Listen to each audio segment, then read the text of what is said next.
I watch the weather with a YouTuber named Max Velocity. I'll put a link down in my comments giving you his YouTube channel because he's fantastic with the weather and he's pretty spot on for a meteorologist.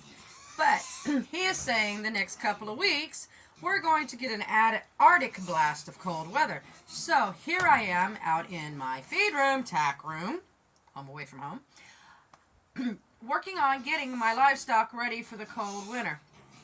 I've got a trailer full of baby pigs that I need to get ready. I've got the barn I need to get ready, and I got the rabbits that I need to get ready, and the big pig of Harry and Ham Hock to get them ready. So you'll see me getting them all ready, and I will give you tips and tricks on how to make your animals survive and be relatively comfortable in the upcoming cold weather. First steps, what you need to do is assess your areas and see what they need. Let's start with my extremely noisy baby pigs. See them in there? See them guys in there? Okay, they're in a 16-foot long, 15-foot long stock trailer. They're very noisy. Let's step away. They're in a big stock trailer, as you can see. So, what I have done for them, if you can see in there, is I have put dog houses for them and bedding.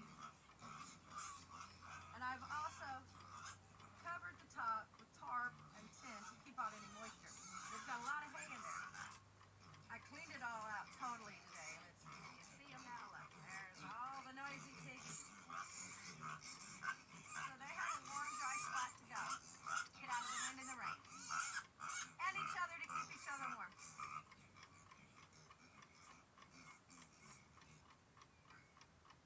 Now we're in the stable, the horse barn.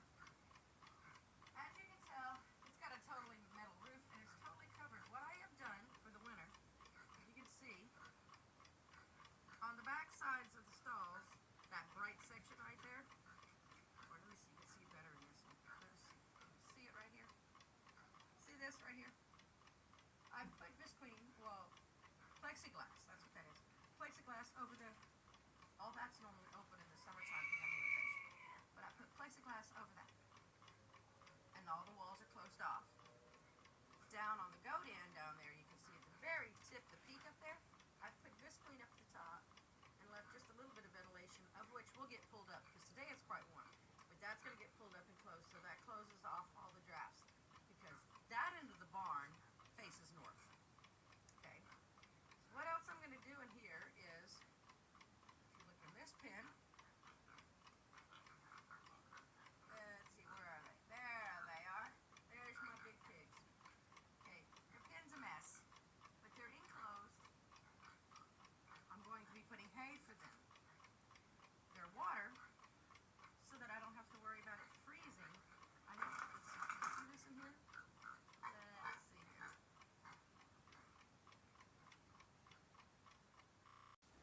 Okay, in the pig's pen, I've taken their water, that's their water bowl right there, and I've buried it halfway in the ground. So that way it should keep it warmer and not freeze as quick. That and it's being inside. So the first thing I'm going to do is I am going to bring in a bunch of bedding hay for them to put it in that corner right there. That's where they choose to sleep right there. So I'm going to drop a bunch of hay in there, pull their feed bowl over into the corner where it belongs over here, and give them someplace warm to sleep.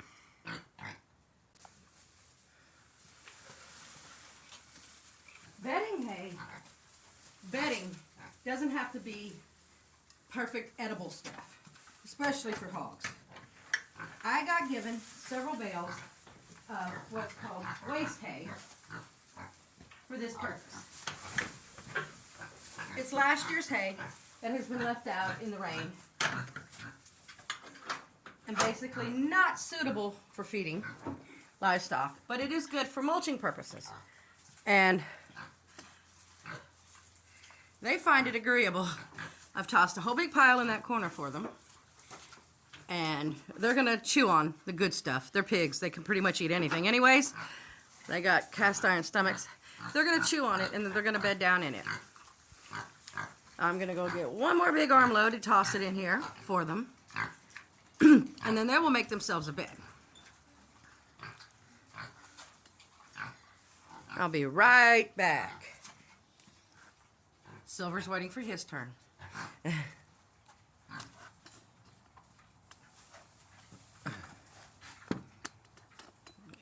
we go.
Now, of course, over the next few days, the pigs are going to trample it down. They're going to eat it. They're going to waste some of it.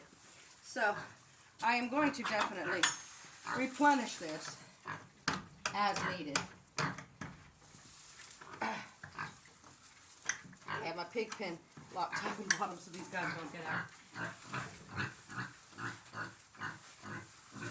There you guys go.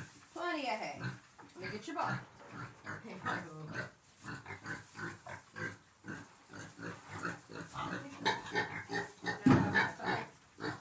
There. Well, that takes care of the piggies. Then, of course, we're going to need to worry about the cow stall, which is where Silver's hanging out right now. And then Silver's stall, which is that one right there with the hanging. See the hay net. And then through that door is the goat pen. Silver's sleeping. So what I need to do with the cow stall, as you can see, let's see if the light comes on in here. Nope, can't tell. Yeah, it does come on, but it doesn't work. The cows have a bunk for their hay to eat out of. That's their hay bunk. They have a salt block back there, that yellow thing. Then they have their feed trough right here where you can't see it. I'm going to throw a bunch of hay down on the bottom for here, for them. So they'll have hay to lay down in, keep them warm. I'm going to do the same in Silver's stall. And the goats, let's go take a look at that. No, Silver, don't go anywhere. Yes, these animals, if that gate's not left open, will run away in a heartbeat. Okay, so here we go now is the goat stall. See, this is the goat stall. Let's take a look. Bambi's in here and Alyssa.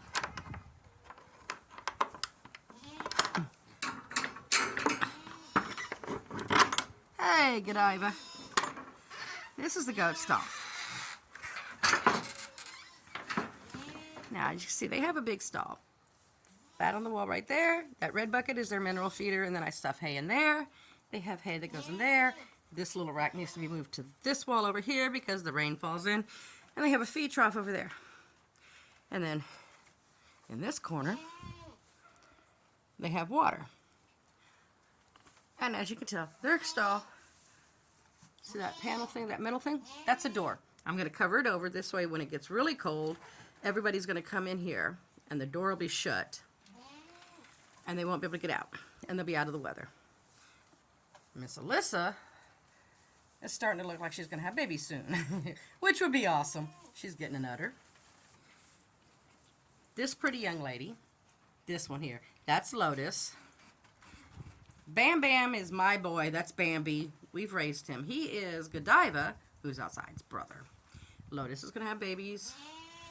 Alyssa's looking puffy back there. We're going to have to get onto a video talking about when baby goats are going to be born, but that's a pretty little udder on her. Huh, Miss Lotus? And if you can see the little brown one behind her, that's Godiva. She's going to have a baby soon, too. See? Excuse us, Lotus. I was going to show the difference. See, Lotus is not nearly as swollen back here, and her udder is nowhere near as big I know she's bred because I've seen her get bred. But it's going to be a little while before she has her babies. She'll probably be one of the later ones. Godiva's probably going to have her babies soon. But this stall has got enough hay in it. I'm going to bring some more hay in it tomorrow. And fresh hay for their hay nets. But this is good. They're bedded down. They snuggle down in here. They'll be fine. And I will get Silver stall set up also. Got a chicken. There's the rest of my goaty girls. That brown one right there. That's Big Betty. The little brown one over there. That's her daughter. We call her Betty Boop. And then Silver Bell is the gray on the outside behind her. And then the cows are over there. Okay. The next thing, besides bedding for the animals, that you need to consider is how to keep the water warm. Okay. Well, let's start this way. The things that you need to make for sure your livestock have: dry shelter out of the wind and wet, plenty of food, and plenty of water. Those three things will get everybody through the cold. They may not be happy about it, huh, Silver? But it'll get them through the cold. Now, Silver has blankets. When it gets super cold, I will put his blankets on him. That's a whole nother world with horses, blanketing or not to blanket. But let's look at Mr. Silver. It's okay. We're not going to bite you. Okay. Silver is not photogenic. Doesn't want to be photographed. You can tell. Has a nice thick coat. So, I mean, he's got plenty of wool on himself to keep him warm. But I blanket him because it makes me feel better. And then once you get started, you have to keep it up. So I blanket because I like it. And he's plenty chunky. He has plenty of body fat to keep him warm too. So that takes care of the bedding parts right here.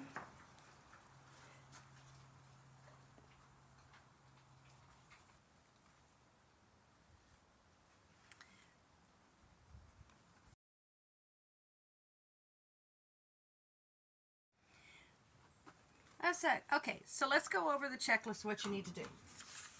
What you first need to do is do a walk through your barn. Take a good look at it and see where the gaps are and what it needs. As I showed in here, my piglets in the trailer needed covering and a lot more shelter. So I took care of that with putting them an igloo doghouse and a big pet taxi, and I stuffed both of them full of hay. The barn has big open windows all down the east side, which is the side that faces the road. I closed those all off with plexiglass to keep out the wind. And the north end of the barn, which is the end the goats are on, it has visqueen to cover the peak, and the rest of the wall on the north side is covered with plexiglass and plywood. Harry and his girlfriend each have a tote that are turned into pig houses that they can go into. And they're small enough. They're big enough for them to have enough room to move around in and lay down comfortably, but small enough to keep them warm. So they're taken care of. So that takes care of the gaps in the barn. The next thing you need to make for sure is they have to have water. The first, shelter, dry shelter out of the wind is the most important thing. If the animal gets wet and loses body heat, they're going to get hypothermia and die. Okay, the next thing they need, the second, is water. Well, it's not going to get so very cold here. It's only going to get in the mid-20s at the coldest. But in places that get a lot colder, you need to find a way to have, first of all, winterize your pipes. I'm off-grid, so it's not like I can run heat tapes to my pipes or tank heaters. So I am going to link to the video that I have of my water trough that I have outside for the big stock, the horses and the cows, and how we attempted to winterize it and keep it sort of warmer. But when the water gets really cold and my pipes are frozen from my tanks to my tanks, the feeding tank, the holding tanks to the troughs for the stock, you have to have a backup. What we do is we have several 55-gallon drums full of water that will not freeze because they're in a secure, sheltered area. And then we bring the water in and heat it up on our fireplace to have warm water for the stock. The animals will not drink if the water's freezing cold. I mean, you drink cold stuff, it makes your teeth hurt, right? You don't want to drink a lot when it's cold. They tend to like warm. And I'm not saying hot. They don't like coffee. But warm water, they'll drink faster. And even if you want to make for sure that they drink, throw a little bit of something sweet. I always put a little bit of molasses in their water. And I also throw electrolytes in their water to make for sure that they're getting everything they need. On top of the warm, sweetened electrolyte water, I make for sure that they have fresh, warm water too, because they may not want to drink that. But I have yet to see any of my stock turn down warm, sweet water. They all guzzle it down, so at least that way you make for sure your stock is getting some water. If they will last longer without water than they will without shelter. So that's the order of priorities. The third thing, feed. They need to make for sure, you need to make for sure that you have enough feed on hand in case you can't get out again. We knew this weather was coming, so we made a feed run, and I picked up 1,100 pounds of feed. I've got, you can't see them. Let me see if we can see them. Let's see. This chest here. Oops. This ice chest here, and this ice chest here. Let's see, is this one got it in here? Yep, see, I have got a month's worth of feed already in here. So if I don't go anywhere and pick up any feed for a month, my stock's going to have enough feed. Pardon me. Drop something. But grain is not the most important thing. You need to make sure that they have forage, grass, hay, especially your cows, your goats, your horses, your sheep if you have them. I don't have sheep yet. Next year I will have sheep. And the pigs. Believe it or not, pigs will eat hay. Okay, they all need the fiber. First of all, it keeps their body systems moving. So, I made for sure, if you can see it here, let me see if we can turn this around so we can see this. If you look right out there, right here, let's see, where's my finger? Right there through the cages, and right there, you see this little Vix Plus Plus right there? Okay, I've got 2 perfectly good bales sitting out here for the stock. So like I said, again, I have enough hay set up in case I can't get out. It's not going to snow here or anything, but just in case I can't get into the hayfield, or my hay guy can't get into his hayfield, I already have enough hay. If you don't have any grain, as long as they have the forage, that keeps their guts moving, and that moving, their digesting of the hay creates body heat and helps keep the animals warm from the inside out. So you need to keep plenty of hay in front of them at all times. Okay? Now, like I said in the barn, blanketing, that's up to you. If your horse is not used to being blanketed and he's got a nice thick winter coat and he's got a shelter to get out of the rain and wind and snow, he can do it. I've seen horses in South Dakota, didn't even have a barn. They went and hid under a tree or a windbreak. I've seen they made a lot of tin two-sided wind breaks, didn't even have a roof on them, but they broke the most of the north wind, and that's where the horses would go hang out. No blankets. If your horse, and you're in a snow area, and your horse is covered in snow and it's not melting, your horse is warm. He's fine. That means his fur, his coat, has insulated his body heat enough to keep the snow from melting on him. Now, if the horse is melting snow and he's dripping wet, then you need to cover your horse because he's going to get hypothermia and he's going to get sick. Okay?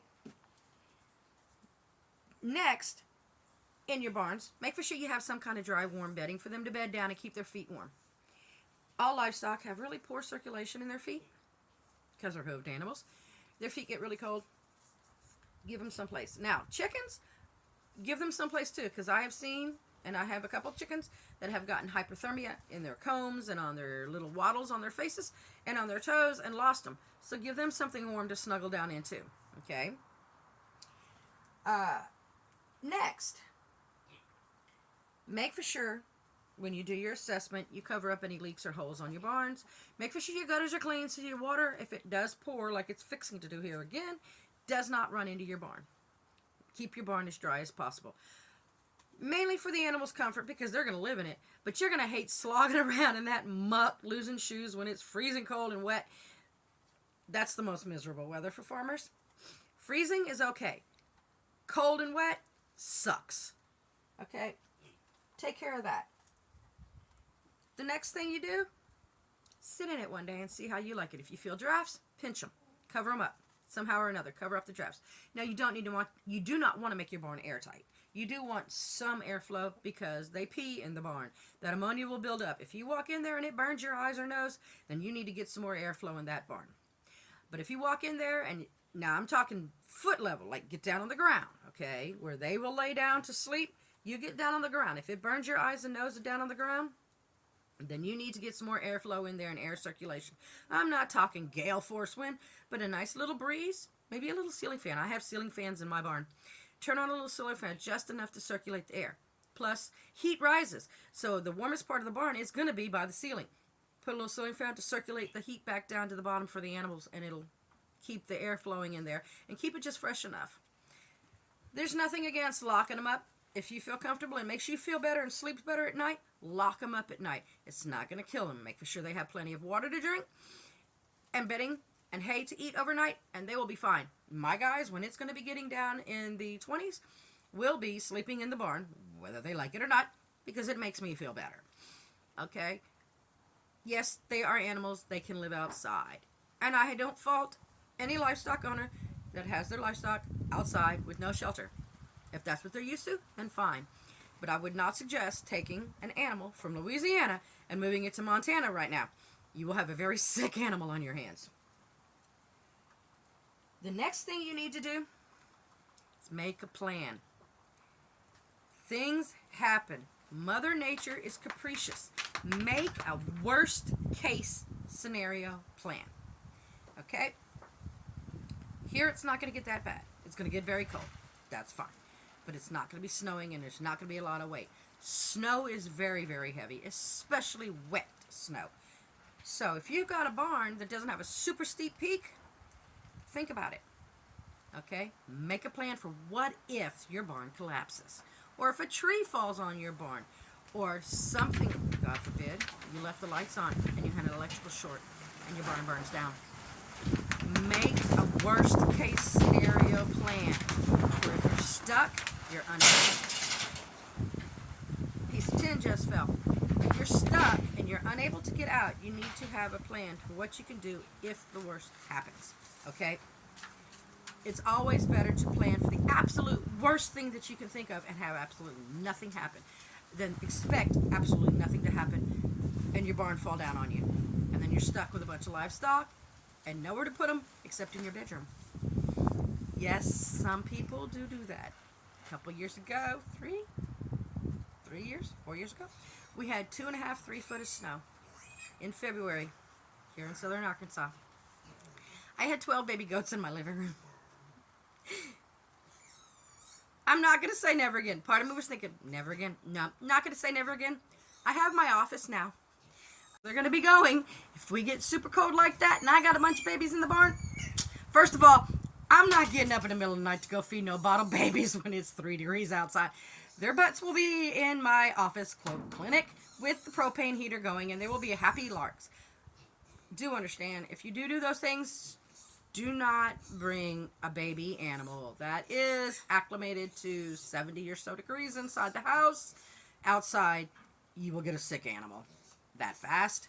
Got to do it slow. It's just like hardening off plants. You got to hard off the babies a little while. So if you're bringing them in, you're going to have to consider you're going to be staying in there for a while. But I hope you have got some good information out of this. I will have some links to some lists of tips and pointers down below, or you can email me at wildwood2018@outlook.com, and I will be more than glad to send you my checklist that I go through every year when winter decides to knock on our doors here in southern Arkansas. Stay tuned. Please subscribe to my videos for more good tips and hints and tricks on how to take care of your livestock and live off grid. God bless one and all, and Happy New Year.